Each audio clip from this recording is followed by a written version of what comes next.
Hello friends, welcome to my YouTube channel. আশা করি সবাই ভালো আছেন, আমিও ভালো আছি। আজকে আমার প্যাট হাউসের একটি গুড নিউজ আছে। আমার চলেন দেখাই। আমার যে মেয়ে প্রেগনেন্ট খরগোশটা ছিল না, ওইটাই কালকের আগের দিন বাচ্চা দিয়েছে। এই যে বেবি, আর এই যে মা খরগোশ, বাচ্চা খরগোশ। গিনিপিগগুলো এখন আগের থেকে অনেক হেলদি এবং সুস্থ আছে। আর ছেলে খরগোশ। আর আমার ঘর সম্পূর্ণ হয়েছে। এই যে মুরগির ঘরগুলো, ওই জায়গায় কুয়েল পাখি রেখেছি। আর এই যে মুরগি। এখন বর্তমানে আমার এই মা খরগোশ, আর ওইটা তো ছাউ দিয়েছি। আর এইটা মনে হয় আর কিছুদিন পরে রানিং হবে, ওকে কিছুদিন পরে ব্রিডে দিব।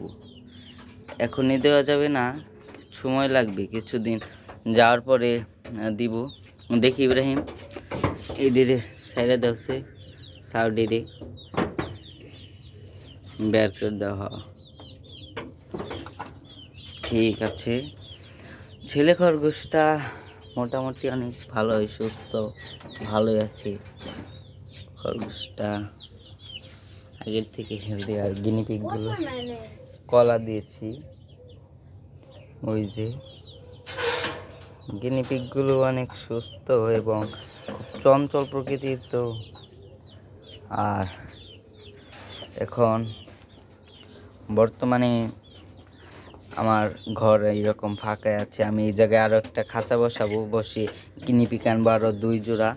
আর এই যে খরগোশ, ওরা খেলাধুলা করছে।